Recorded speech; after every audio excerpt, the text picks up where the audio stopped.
關於正變反變嘅題目。首先你見到呢度有個 M 字啦，係佢同啲乜嘢變啦？你見到 partly 嘅，咁 partly 嘅意思咧，即係部分變。咁部分變咧牽涉到加法嘅，咁啊叫得部分就會有第二部分啦。咁呢個第二個部分啦。咁所以啦，你見到咧 M 咧係會由兩件事所組成嘅，咁分別就係黃色部分同埋藍色部分所組成嘅。好啦，咁睇下每一個部分係有啲乜嘢啦。Constant 嘅意思即係常數，咁常數咧，咁我哋就寫個 K 字落去。咁啊，第二個部分見到 direct，咁 direct 咧就即係正變，正變咧同乘有關嘅。咁啊，乘啲乜嘢咧？呢個 n，咁啊 n 係代表 number of smart TV，咁所以咧我哋就寫多個 K 字，乘翻個 n。咁記得兩個 K 咧係唔同嘅，咁所以有 K1 同 K2。咁現在咧，我哋就要代數揾翻 K1 同 K2啦。咁我哋見到有啲乜嘢嘅數喺度咧？首先你見到10啦，Smart TV 啦，咁所以咧呢一個 N 咧就會係10啦。好啦，咁之後咧你就會見到一個錢啦，係咪 monthly salary？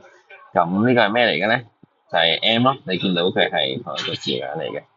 咁所以咧 M 係13000。好啦，咁啊代翻佢入去啦。咁啊 M 13000等於 K1 再加 K2 乘 N， 即係 K2 乘10啦。咁我哋稍為將英文字母放喺右邊啦，方便我哋陣間撳機。好啦，咁呢個就係我哋嘅第一式。好啦，咁啊同樣道理咧，我哋類似嘅做法會有第二式嘅。咁係因為呢度20啦，又係 number of smart TV， 咁所以咧，如果 N 係20嘅時候，咁我哋睇埋啦，呢個21000咧，其實係講緊 monthly salary 嘅，即係每個月嘅人工，咁啊總之係 M 啦，同埋 M 咧就等於21000。好啦，代翻上去21000咧，其實就等於我哋嘅 K1 再加 K2 乘20。咁啊，同樣執翻啲位佢咧，我哋會有 K1 再加20個 K2 等於21000。咁呢個就係我哋嘅二號式。好啦，咁跟住下邊有一啲嘅步驟啦，你可以解咗佢或者撳機啦。咁咧，你會得到 K1 同 K2 嘅數值嚟嘅。